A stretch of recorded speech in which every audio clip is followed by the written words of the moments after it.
43 ans. On l'observe et on voit la chute libre de la fonction et des valeurs de la fonction tous les jours. Non seulement on les voit, mais on les subit dans notre chair. On les subit dans notre quotidien. Le quotidien de la ménagère, donc le quotidien de la famille. C'est important. Cela montre également la souffrance des Camerounais aujourd'hui et met en œuvre l'indifférence de celui qu'on a élu pour gérer ça pour nous. Il n'en a rien, excusez-moi d'être vulgaire, il n'en a rien à cirer et rien à foutre de nous. Vous le pensez vraiment, Maître Alice? Pas que je le pense, je le vis. Mais pourtant... Vous avez entendu le président Biya parler un jour? Vous l'avez entendu répondre à nos gémissements, à nos pleurs? Si vous avez entendu, tant mieux. Hein? Mais moi, en 43 ans, je n'ai pas entendu. Mais il s'exprime régulièrement le 10 février à la jeunesse, le 31 décembre au peuple camerounais. Oui, mais c'est pas ça. C'est pas pour aborder les problèmes des Camerounais. Il doit trouver un moment pour nous parler, pour nous montrer que c'est une préoccupation quotidienne. On le paye suffisamment cher pour ça. Nous qui l'avons mis à ce poste-là, nous avons veillé avec nos deniers, avec tout, tous les jours, à ce qu'il soit en sécurité, à ce qu'il soit confortable. Nous lui avons aménagé un palais. Et lui, il se cherche à savoir dans quoi nous vivons. Mais il y a des ministres qu'il a nommés. Il y a des ministres, mais les ministres, si vous nommez des ministres, c'est pas compliqué. Tout le monde peut vous nommer. Moi, quand j'ai nommé quelqu'un, je lui donne une feuille de route qui me permet de contrôler son travail, de savoir si les objectifs que j'ai fixés et la vision que j'ai fixée, qui est la mienne, est en train d'être l'objet ou la préoccupation de cette personne-là. Je ne vais pas m'installer à Mvomeka ou à Yaoundé et tout dire. Mais il y a un premier ministre qui est chef du gouvernement et un premier ministre qui régulièrement réunit les autres le ministres pauvre, pour faire le point. Vous croyez qu'il réunit les gens? On les voit. Il les réunit comment? Il voit le président? Il vous a dit qu'il voyait le président de la République. Nous ne lui avons pas posé la question. Eh bien, moi, je sais qu'il ne le voit pas. Qu'il vienne me démentir. Il parle très peu, le Premier ministre. Il parle très peu parce qu'il n'a rien à dire. On ne lui met rien sous la dent. Est-ce qu'on doit lui mettre On l'a mis ça comme un... Mais bien sûr, un chef de gouvernement, il doit pouvoir nommer même les ministres.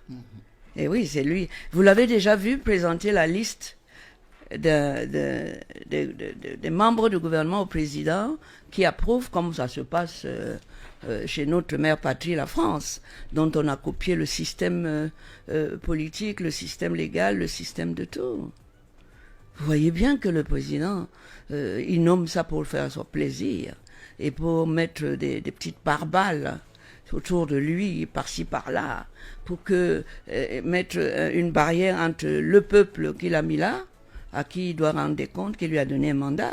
Un mandat, ça veut dire que on vous dit ce qu'on attend de vous au bout de 7 ans. Mais ces derniers temps... Et vous devez penser que quand vous allez revenir, puisque vous aimez le pouvoir, c'est visible, vous voulez y rester à vie, c'est visible également, vous devez quand même avoir à cœur de présenter à chaque fois le résultat de vos travaux à la personne à qui vous allez avoir le culot de redemander à rester là. Vous parlez Est-ce qu'il le fait du peuple? Mais oui, vous savez très bien ce que le peuple attend de vous. C'est ça le mandat. Vous le savez.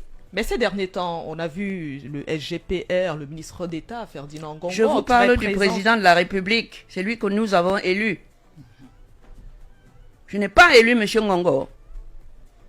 Ngongo fait partie des personnes qu'on l'a autorisé à recruter pour exécuter l'immensité des tâches du mandat. C'est immense, il ne pouvait pas le faire seul. On lui a dit, bon, recrute des gens, nous allons les payer. C'est le peuple camerounais qui paye. Mais oui, madame. Mais vous voyez bien qu'on oublie. Vous avez déjà vu que vous payez quelqu'un et il vient se mettre sur vos têtes et vous menacer? Vous avez vu ça? Ouh! Mais la République du Cameroun marche dans comment? La tête en bas? Comment on peut laisser ça? Est-ce que vous pensez que c'est tout ça réuni qui amène aujourd'hui les Camerounais à se dire tout le monde peut être président de la République? Mais oui, à dire que non, on veut changer ça. On veut changer ça. Mais forcément, ça ne passera pas toujours. Il y a des candidatures qui seront écartées, donc seront Mais maintenues. oui, mais parce que de toute façon, moi je ne me fais pas beaucoup d'illusions parce que nous n'avons pas pris ce problème par le bout, le bon bout. La fraude électorale qui fait que le président est automatiquement réélu tous les 7 ans est un processus qui commence par la loi électorale. Oui. Elle est pipée. Elle est faite pour passer par des canaux qui sont pipés. Ou c'est lui qui nomme les gens pour valider les candidatures, par exemple. C'est le président de la République qui a toutes les nominations entre ses mains. C'est une réalité, tout le monde peut le voir. Et c'est pourquoi c'est pour préparer sa réélection automatique à chaque élection, quel que soit ce que vous pouvez faire. Mais là, il y a 2 candidats pour le RDPC et son parti. Il y a Paul Biya. Mais est-ce qu'on a validé? Onana. Est-ce que les tamis qui sont sur le chemin ont validé les deux? Le conseil électoral ne s'est pas encore prononcé. Est-ce que vous rêvez que ça puisse marcher comme ça? Il a Non. parlé d'un septennat historique, peut-être. Ça veut dire quoi? Ça veut rien dire, c'est creux ça. Ça contient quoi, cette expression historique? On voulait justement vous Historique poser la parce question. que ça va lui permettre de faire 50 ans au pouvoir. Ça, c'est historique. Ça, c'est historique. 50 ans au pouvoir. Il est à 43, 7 plus 7. 50. Ça fait 50. Ah oui, c'est une exception historique. Mais on a... Ça ne peut arriver qu'aux Camerounais. Parce que les Camerounais sont ce qu'ils sont. Ils savent gémir, ils savent pleurer, ils savent critiquer, mais ils ne savent pas faire valoir leurs droits. Qu'est-ce qu'ils doivent faire, les Camerounais? Pour Mais ça, les ils vont Camerounais déjà doivent aux dire, élections. il faut savoir se dire non. D'abord, il faut connaître ses droits. Quand vous avez un droit, vous le défendez. Si vous ne le défendez pas, quelqu'un va le violer pour s'en accaparer et vous asservir. Ça, il faut le savoir. C'est le circle normal d'un droit. C'est pour ça qu'il faut le défendre. Le Camerounais n'a pas à avoir peur. Un mandant, quelqu'un qui a le mandat, qui vous donne. Un mandataire ne peut pas avoir plus de droits qu'un mandant. Ça n'existe pas. Peut-être c'est faire preuve de résilience. Qu'est-ce que ça veut dire la résilience? Ça veut dire la bêtise? Maître Alice Kom, Ça va dire quoi la bêtise? Ça veut dire quoi? Je ne veux pas entendre parler de ce mot. Quand vous êtes le mandant en chef, c'est-à-dire le peuple camerounais, vous ne faites pas ça. Vous portez la souveraineté en vous.